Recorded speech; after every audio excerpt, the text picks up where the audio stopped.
কি করছি? এই কাঁথাটা একটু ছিঁড়ে গেছিল তো তাই সেলাই করছি। বসো খালা। তোর মা কোথায়? ওই বোন গেলে ডাক্তার বাড়ি গেছে। ও, দিল্লি যাওয়ার কথা তোর মাকে বলিসি? হ্যাঁ খালা বলিসি। আচ্ছা খালা, ওই পাড়া টুম্পা কাছে গেছিল না, ওর কি হয়েছিল গো?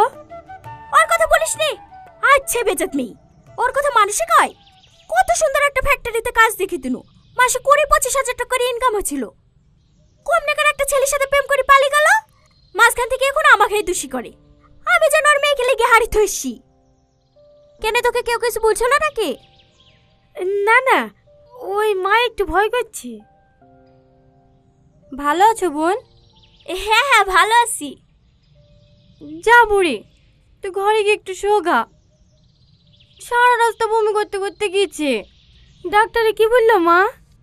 কি বলবে, যেই ডাক্তারের কাছে নিয়ে যাচ্ছে সেই ডাক্তারই বলছে 3 মাসের মধ্যে অপারেশন করতে হবে। এই ডাক্তার অপারেশন করতে কত টাকা লাগবে বললো? ওই একই 2 লাখ টাকা। এত টাকা আমি এখন কোথায় পাবো বলো বোন?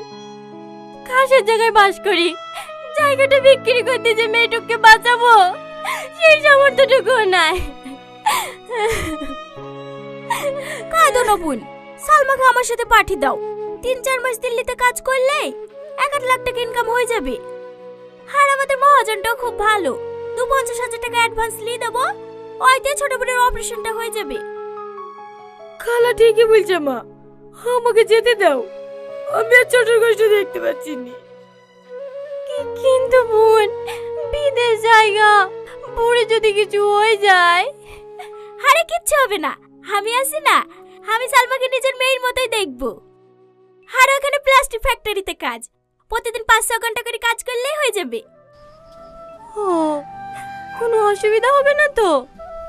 না না, কোনো অসুবিধা হবে না। কবে যাবা? পরশুদিন।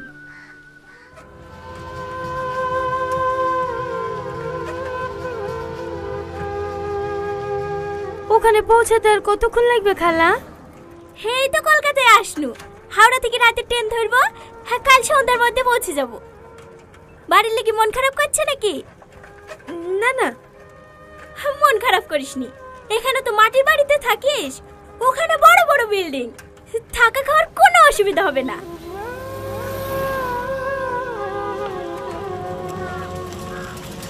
ও ভাই, স্টেশনের রাস্তা তো ওইদিকে, এইদিকে ঢোকাচ্ছ কেন? মেন রাস্তা খুব জ্যাম হবে, তাই লোকাল দিয়ে যাচ্ছি। হো, এলে বিস্কুট খা। ভালো লাগছে না খালা। হ্যাঁ তো মন খারাপ করছি কেন? আমি আছি না, লেখা।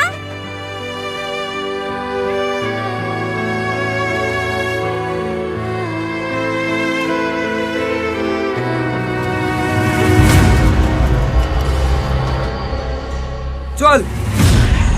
কারা তোমরা? ছাড়ো আমাকে, ছাড়ো। ও খালা, ও খালা, ছাড়ো আমাকে, ছাড়ো।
রাস্তা দৌড় মারে।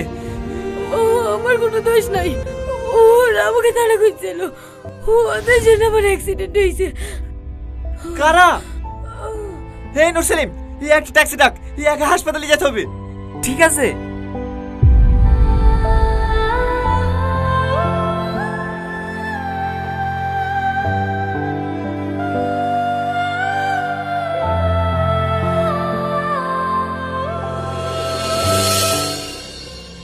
সরি মাসি, ধরতে পারলাম না। চুড়ি আর শাড়ি পরে তোরা থাকতে নামগা। পুরুষ হয়েছে পুরুষ, চারটি পুরুষ মিলে একটা মেয়েকে সামলাতে পারে না। জানিস একটা মেয়েকে তুলতে গেলে কত নাটক করতে হয়? ওই শেঠের কাছ থেকে আমি 15 লক্ষ টাকা অ্যাডভান্স লিয়েছি। এখন আমি শেঠকে কি জবাব দেবো? কি করব বলেন, এমন সময় অ্যাক্সিডেন্ট হয়ে গেল, নাহলে তোকে তুলেই নিয়ে আসতাম। ঠিক আছে ঠিক আছে, ভালো করে খোঁজ নে মেয়েটা এখন কোথায় আছে। ঠিক আছে মাসি।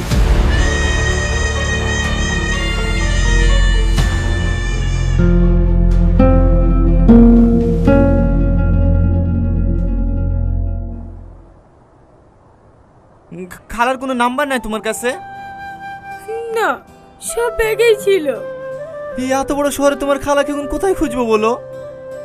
তোমাকে গাড়ি ভাড়া দিছি, সব থেকে ভালো হবে তুমি বাড়ি চলে যাও। না না, আমি বাড়ি যাব না। আমি বাড়ি গেলে বিকির অপারেশন হবে না। আরে আরে কেঁদো না। পিঙ্কি কে?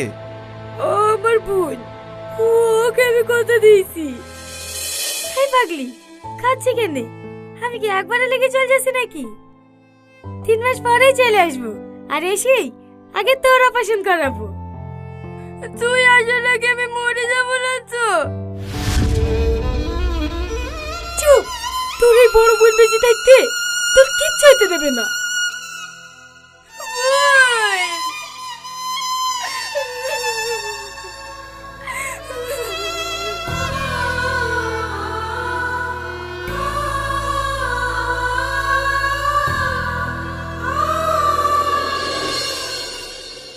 আমার বোনের হার্টে একটা ফুটো আছে, আমি বোনকে কথা দিয়েছি যেভাবে ওর অপারেশন করাবো।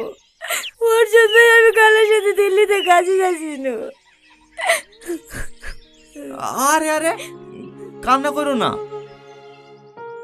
আপনি আমাকে একটা কাজ ম্যানেজ করে দেন না, যে কোনো কাজ, আমি সব কাজ করতে পারবো। আচ্ছা ঠিক আছে, সে আমি চেষ্টা করব, কিন্তু এখন কেঁদো না প্লিজ।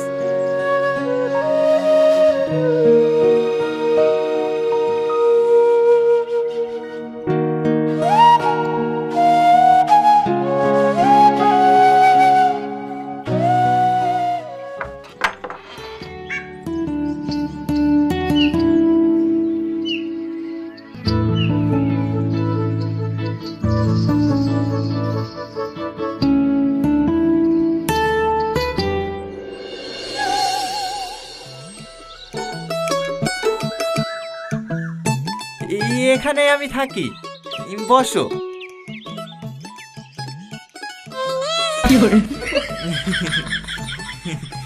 আমি একা মানুষ তো, তুমি বসো, আমি তোমার এই খাবার নিয়ে আসছি। না না, আমি কিছু খাবো না। তা বললে হয়? খাবারকে ওষুধ খেতে হবে না? তুমি এখানে বসে থাকো, আমি তোমার এই খাবার নিয়ে আসছি।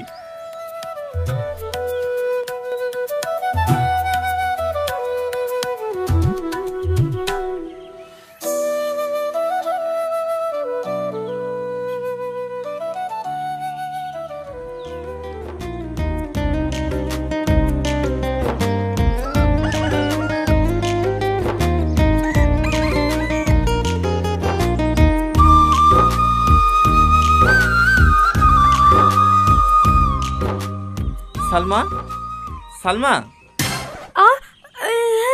না না, উঠতে হবে না, শুয়ে থাকো।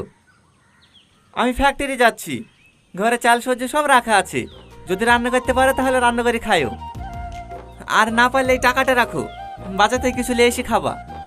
আসছি।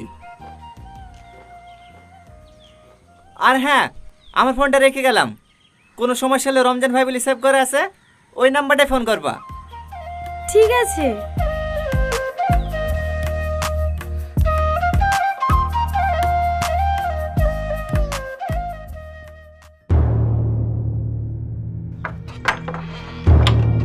আজিজ, মেয়েটার কোনো খোঁজ পেলে? হ্যাঁ মাসি, পেয়েছি। ফ্যাক্টরিতে কাজ করে টয় নামে একটা ছেলে ওর রুমে আছে। ও ঠিক আছে।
ভিতরে আসেন।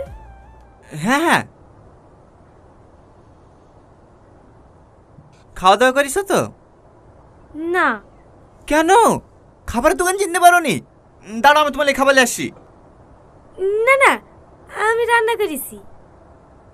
রান্না করিস? রান্না করিস তো খাওনি কেন? আপনার জন্যই বসে আছি, একসঙ্গে খাবো বলে। যান, আপনি গোসল করে আসেন। আমার জন্য আবার বসে থাকে কেন?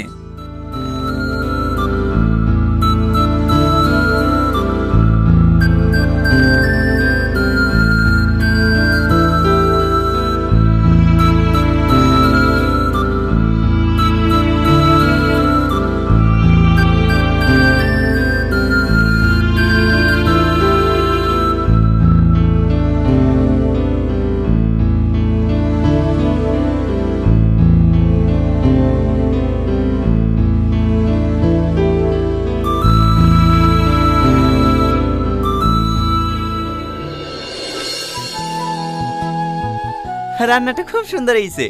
কতদিন পর যে এত সুন্দর খাবার খাচ্ছি। কাজের কোনো খোঁজ পেলেন? না, আমার পরিচিত যারা ছিল সবাইকে জিজ্ঞেস করলাম, সেরকম কাজের কোনো খোঁজ পাওয়া যাচ্ছে না।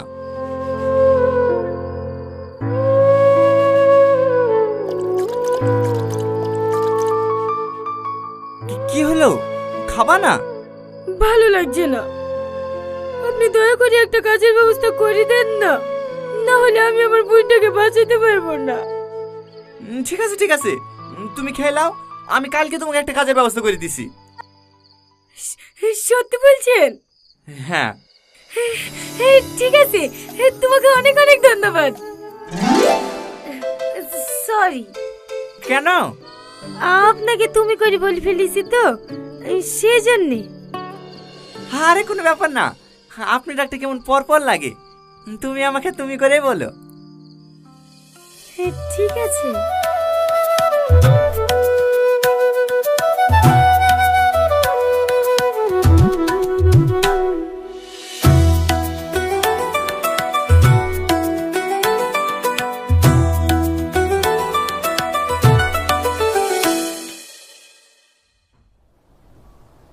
আজ কতজন লেবার এসেছিল?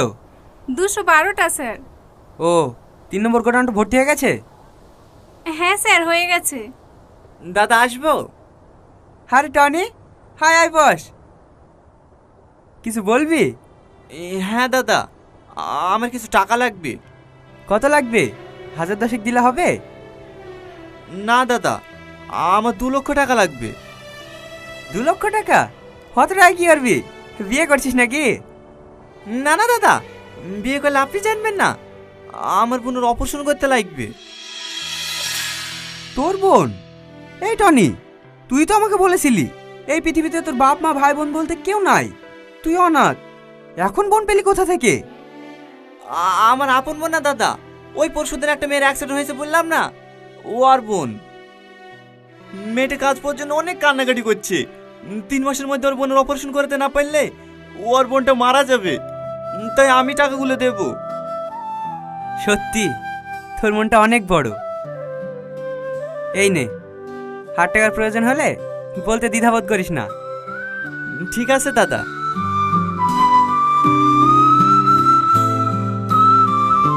স্যার, কোনো কিছু যাচাই না করে একটা লেবারকে আপনি এতগুলো টাকা দিয়ে দিলেন?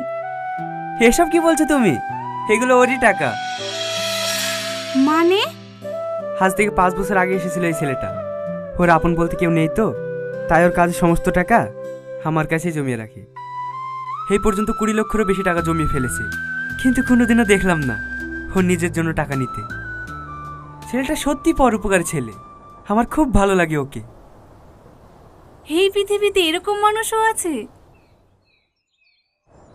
আজ 3 দিন ধরে শহরের অলিগলি সব জায়গায় খুঁজেছি, তারপরে যখন জানতে পারলো তুই এখানে আসি, তারপরে কি ধরে জানটা বসলো। টনি, এটা আমার খালা।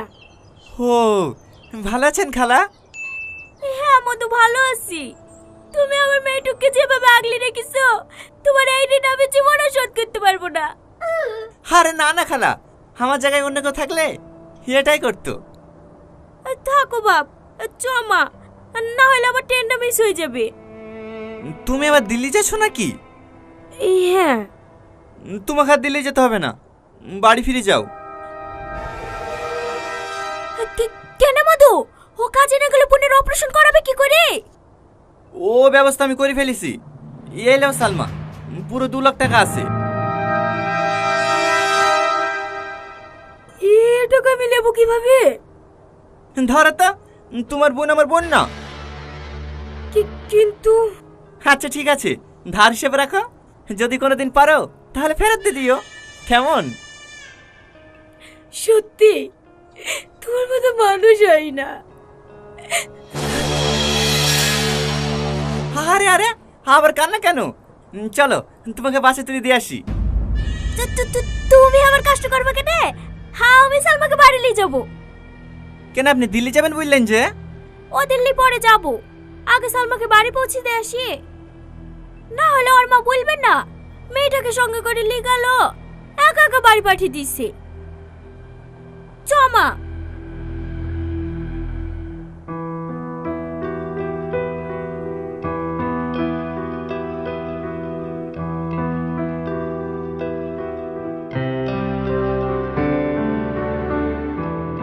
সময় মতো খাওয়া দাওয়া করবা, আর রুমটা যেভাবে গুছিয়ে রেখেছি সেভাবেই রাখবা। ঠিক আছে।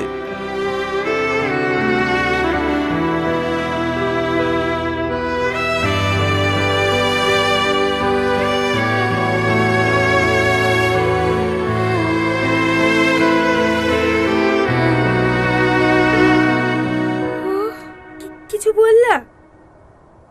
কই না তো।